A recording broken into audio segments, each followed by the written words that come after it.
একটা হঠাৎ নেওয়া সিদ্ধান্ত, আর সেই সিদ্ধান্তই এখন বুমেরাং হয়ে আঘাত করেছে নয়াদিল্লির মাথায়। 2025 সালের 9 এপ্রিল ভারত হুট করেই বাতিল করলো বাংলাদেশের ট্রান্সশিপমেন্ট সুবিধা।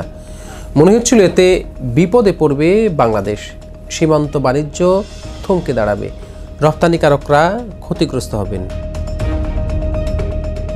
কিন্তু কয়েক মাস যেতে না যেতেই চিত্রটা উল্টে গেল।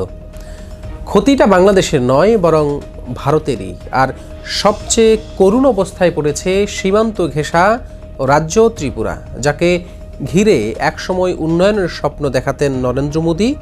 আজ সেই ত্রিপুরাই পরিণত হয়েছে কেন্দ্র সরকারের মাথা ব্যথায়। প্রিয় দর্শক, আজকের আয়োজন জুড়ে আলোচনা করব ঠিক কিভাবে অন্যের জন্য গর্ত খুঁড়তে গিয়ে ভারত নিজেই গর্তে পড়ে গেল। অর্থনৈতিক জোনের জন্য ফেনী নদীর ওপর মৈত্রী সেতু এখন ভারতের এক হাহাকার কিভাবে পরিণত হলো, সেসব বিষয়ে আদ্যপন্ত তুলে ধরব আজকের প্রতিবেদনে। চলুন শুরু করা যাক।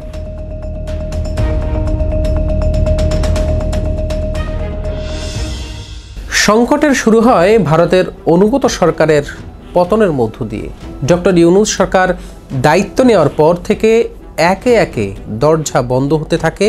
মধুচন্দ্রিমা শেষে বিষাদের অধ্যায়ের পেরেক ঠুকতে থাকে দুই দেশেই।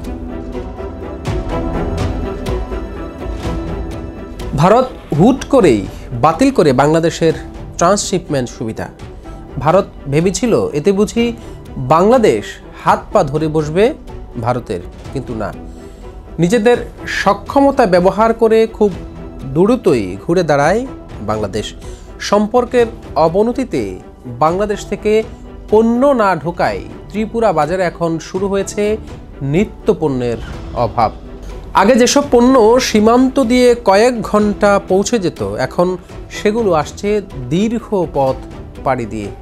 ব্যয় বেড়ে গেছে কয়েক গুণ, ফলে আকাশ ছোঁয়া মূল্যস্ফীতিতে দিশেহারা ত্রিপুরার সাধারণ মানুষ।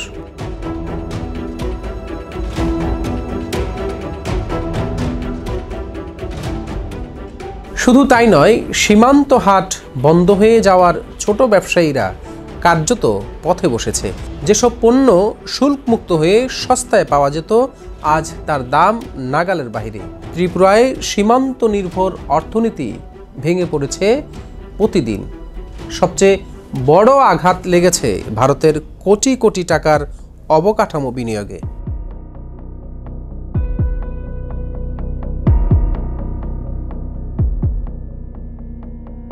ফেনী নদীর উপর মৈত্রী সেতু 1.9 কিলোমিটার দীর্ঘ। এই সেতুটি 2021 সালের মার্চে উদ্বোধন করেছিলেন মোদী ও শেখ হাসিনা।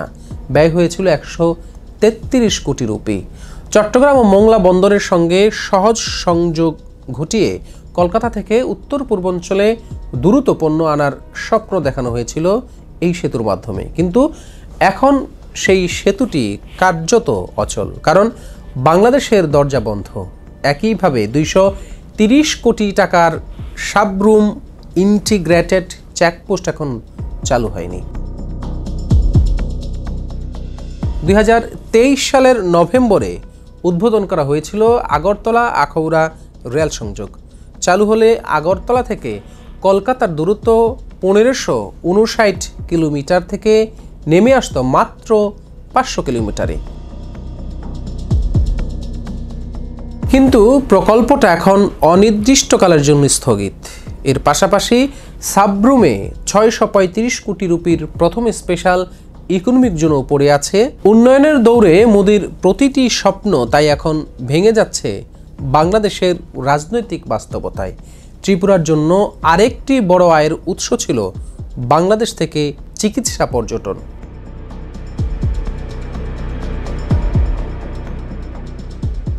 (2018 থেকে 2024 সালের মধ্যে শুধু চিকিৎসার কারণে বাংলাদেশ থেকে ত্রিপুরায় আয় হয়েছে প্রায় 31.25 কোটি রুপি।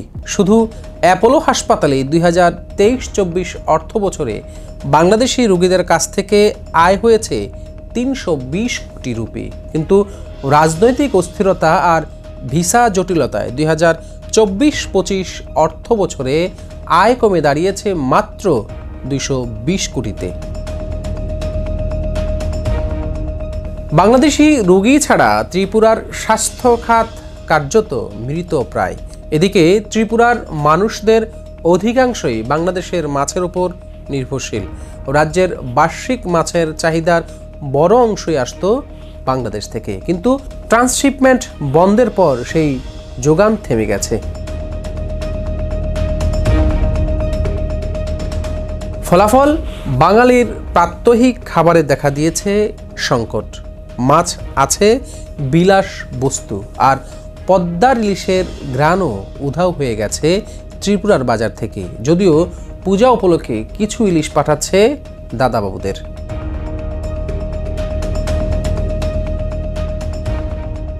ভারত পরিকল্পনা করেছিল বাংলাদেশের ভূখণ্ড ব্যবহার করে 7 সিস্টার্স রাজ্যে দ্রুত গতির ইন্টারনেট ছড়িয়ে দেবে, কিন্তু বাংলাদেশের ট্রানজিট ছাড়া সেই পরিকল্পনাও এখন ভেস্তে গেছে।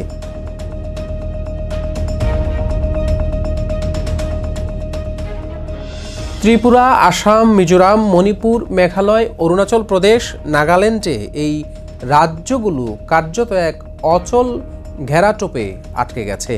নয়াদিল্লি একসময় ভেবেছিল বাংলাদেশকে কোণঠাসা করলে নিজেদের প্রভাব বাড়ানো যাবে, কিন্তু আজ বাস্তবতা একেবারেই উল্টো।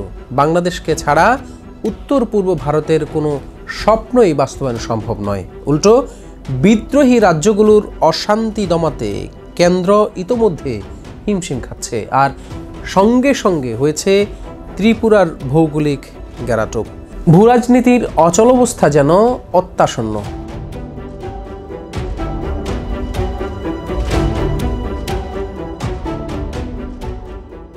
মার্চে চীন সফরে গিয়ে বাংলাদেশের প্রধান উপদেষ্টা ঘোষণা দেন বাংলাদেশই বঙ্গোপসাগরের একমাত্র অভিভাবক। মাত্র একটি বাক্যে নড়ে চড়ে বসেছে নয়াদিল্লি। আজ ভারতের দক্ষিণ ব্লকের করিডোরে একটাই প্রশ্ন ঘুরপাক খাচ্ছে, বাংলাদেশ ছাড়া কি আদৌ সম্ভব ভারতের উত্তর পূর্ব বাঁচানো? ট্রান্সশিপমেন্ট বাতিলের সিদ্ধান্ত এখন ভারতের জন্য এক কঠিন শিক্ষার নাম, কারণ বাংলাদেশের দরজা বন্ধ মানেই ত্রিপুরার সংকট, উত্তর পূর্ব ভারতের স্থবিরতা আর নয়াদিল্লির স্বপ্ন ভেঙে পড়া। দর্শক, আজকের মতো এখানেই শেষ করছি। আগামীতে ভারতের আরও খবর নিয়ে আপনাদের সামনে হাজির হব। সেই পর্যন্ত ভালো থাকবেন, সুস্থ থাকবেন। আল্লাহ হাফেজ।